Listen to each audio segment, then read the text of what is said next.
Assalamualaikum warahmatullahi wabarakatuh. Perkenalkan, nama saya Devi Apriani. Di sini saya perwakilan dari kelompok 2 yang akan mempresentasikan materi kami yang berjudul Sumber Hukum Tata Negara. Adapun rekan-rekan saya, yang pertama ada Akbar Jabdul Malim dengan MPM 1921020597, dan yang kedua adalah Devi Wulandari dengan MPM 1921020516, dan yang terakhir yang ketiga adalah saya sendiri, Devi Apriani dengan MPM 1921020524. Dan saya akan memulai materi pertama saya, yaitu pengertian sumber hukum. Nah, di sini menurut R. Suroso, di dalam bukunya, sumber hukum adalah segala sesuatu yang menimbulkan aturan-aturan yang mengikat dan memaksa, apabila dilanggar akan mendapatkan sanksi tegas dan nyata bagi pelakunya. Nah, yang kedua ada menurut Ilham Bisri. Di dalam bukunya, sumber hukum adalah segala sesuatu yang memiliki sifat normatif, di mana di situ dapat dijadikan tempat berpijak atau tempat memperoleh informasi tentang sistem hukum yang berlaku di Indonesia. Nah, sedangkan menurut analisis kami, sumber hukum adalah segala sesuatu berupa aturan-aturan yang mempunyai kekuatan mengikat di dalam bergaul, sehingga mempunyai batasan-batasan tersendiri yang dimana akan menciptakan suasana tertib dan damai. Baiklah, yang selanjutnya adalah macam-macam sumber hukumnya. Menurut R. Suroso, sumber hukum dibagi menjadi dua. Yang pertama ada formil dan yang kedua ada material. Nah, yang formil di situ berisikan di mana tempat dari mana suatu peraturan memperoleh kekuasaan hukum, dan ini cara yang menyebabkan peraturan hukum itu berlaku secara formal. Nah, kalau yang material ini merupakan faktor yang membantu pembentukan hukum, misalnya seperti hubungan sosial, hubungan kekuatan politik, situasi sosial, ekonomi, tradisi, kriminologi, lalu lintas, perkembangan internasional, dan keadaan geografisnya. Dan yang selanjutnya adalah aturan mengenai hierarki peraturan perundang-undang. Yang pertama ada beberapa peraturan perundang-undang yang mengenai hierarki adalah sebagai berikut.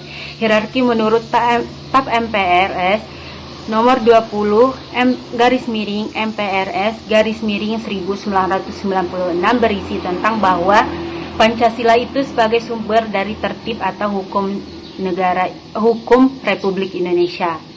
Nah, dan bentuk-bentuk peraturan tersebut adalah Undang-Undang Dasar, TAP MPR, Undang-Undang, Perpu, Perpem, Kepres, dan peraturan-peraturan pelaksanaan seperti Peraturan Menteri, Instruksi Menteri, dan masih banyak lainnya. Nah, yang kedua ada hierarki menurut TAP MPR nomor 3 MPR 2000 berisikan tentang sumber hukum dan tata urutan peraturannya, undang-undangannya. Setiap aturan hukum yang lebih rendah tidak boleh bertentangan dengan aturan hukum yang lebih tinggi. Sebagai pengganti TAP MPRS nomor 3 MPRS 1965 ini, jenis tata urutan peraturan perundang-undang yang diatur dalam pasal 2 TAP MPR nomor 3 MPR 2000 adalah Undang-Undang 1945, Ketetapan MPR, Undang-Undang, Peraturan Pemerintah Pengganti Undang-Undang Peraturan Pemerintah, Keputusan Presiden, dan Peraturan Daerah. Nah, kalau yang ketiga adalah hierarki menurut Undang-Undang nomor 10 tahun 2004. Di sini pemerintahan telah mengkoordinir hal tersebut, yaitu dengan lahirnya Undang-Undang nomor 10 tahun 2004 tentang pembentukan peraturan perundang-undang. Ini merupakan peraturan formal yang secara garis membuat 3 bagian besar, yaitu tata urutan perundang-undangan di Indonesia yang secara berurutan adalah sebagai berikut.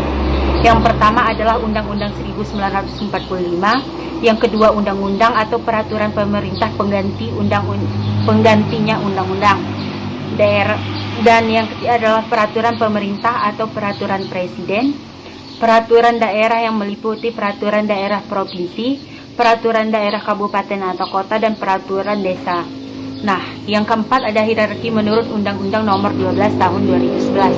Nah, di sini dia berisi tentang pembentukan peraturan perundang-undang merupakan pelaksanaan dan di pemerintahan pasal 22A Undang-Undang Dasar Negara Republik Indonesia tahun 1945, dan hierarki peraturan perundang-undang terdiri atas yang pertama adalah Undang-Undang 1945, yang kedua adalah ketetapan Majelis Permusyawaratan Rakyat, dan yang ketiga adalah peraturan pemerintah, yang keempat ada peraturan presiden, dan yang kelima peraturan daerah provinsi, dan yang terakhir adalah peraturan kabupaten kota. Baiklah, mungkin hanya itu yang bisa saya sampaikan.